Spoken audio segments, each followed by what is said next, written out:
Hey guys, thanks for watching. Tony Maritato here.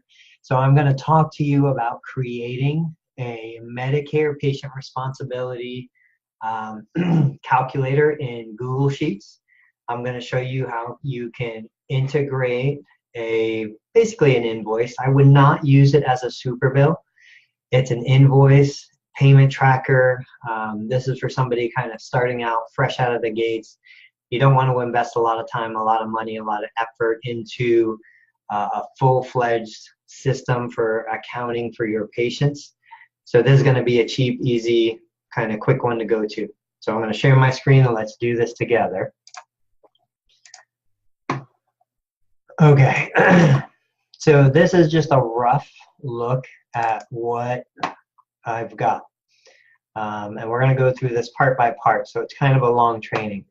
But basically what I did here was I created a list of my most common CPT codes. Now what we want is we want to get the allowed amount, the Medicare allowed amounts. I'll tell you, so if you go to your state's fiscal intermediary, I'm using the one in Ohio, CGS. Most of the websites look pretty similar, but as you scroll down here on the left, there's an option for fee schedules.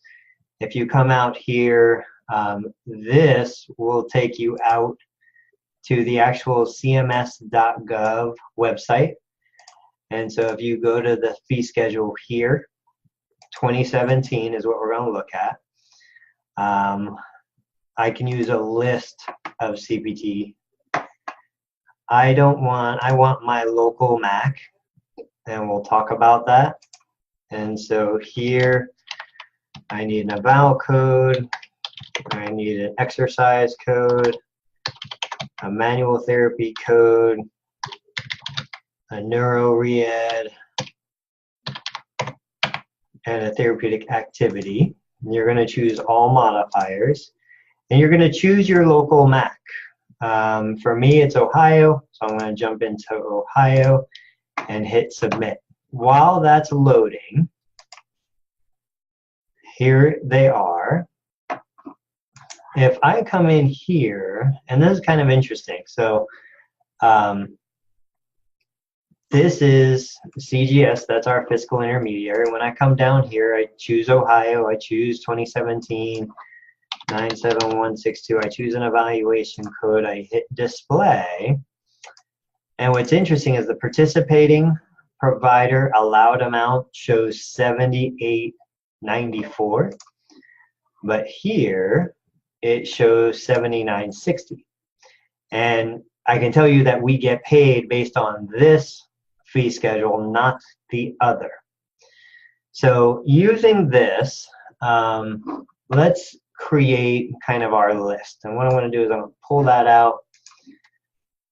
You know what? I'm not sure if that's going to show, so I'm going to keep it in here. So I'm just going to go 97.60 and jump back here, 97.60.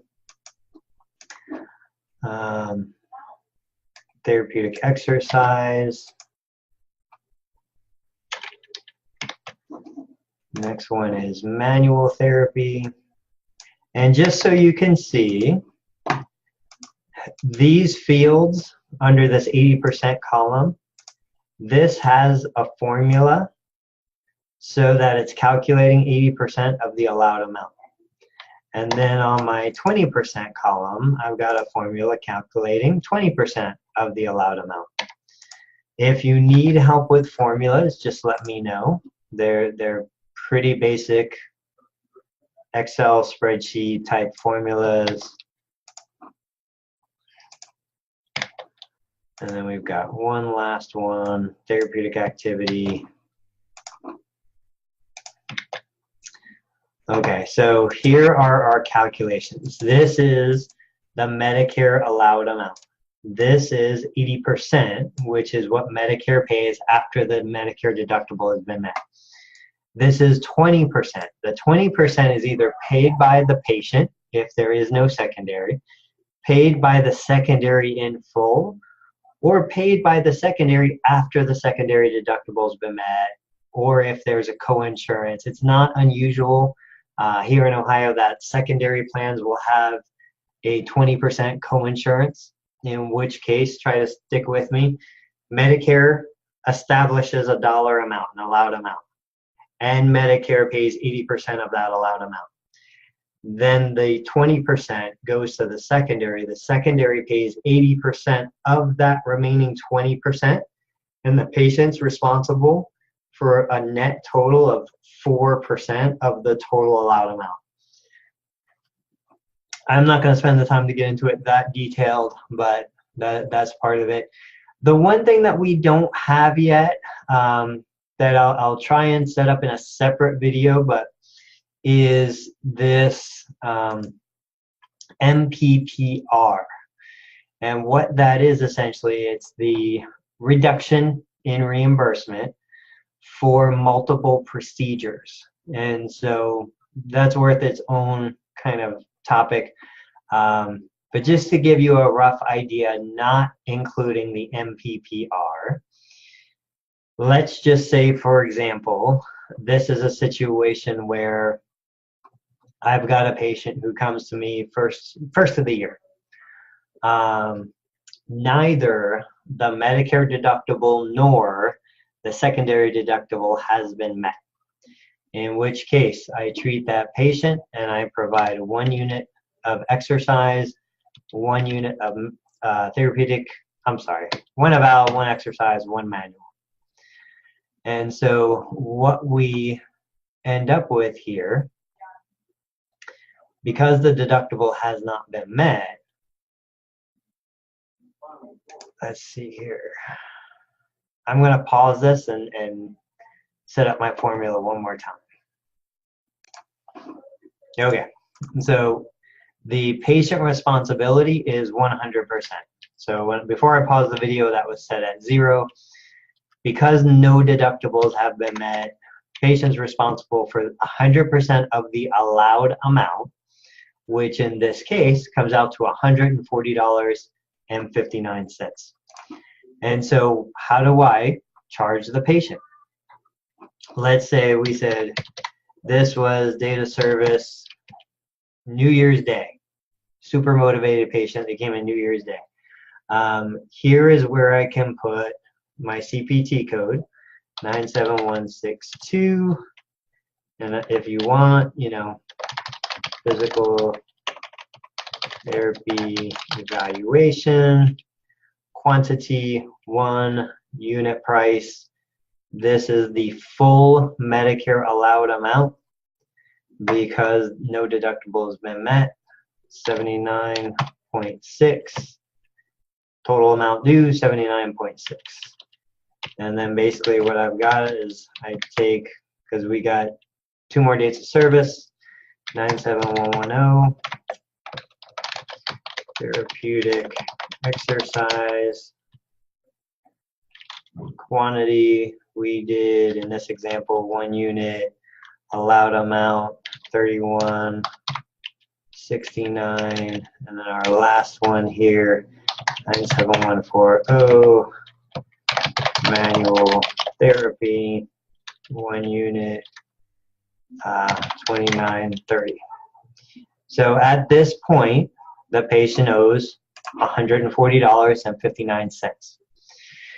Now, if we want to, and we can have this conversation separately, but one of the complaints is that insurance does not pay physical therapists enough to cover our costs.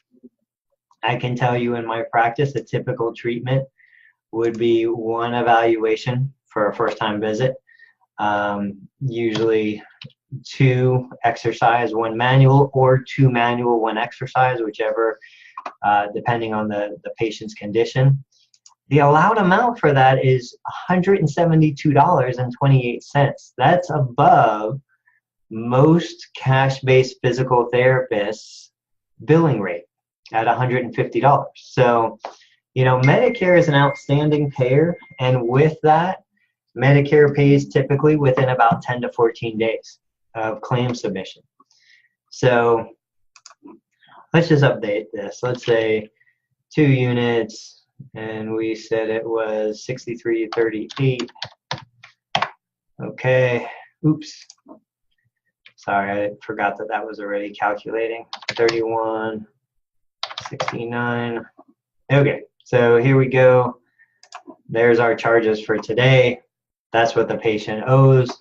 Again, another video topic would be, do you collect this at the time of service before treatment, after treatment? Do you collect at the end of the week? Do you allow insurance to process?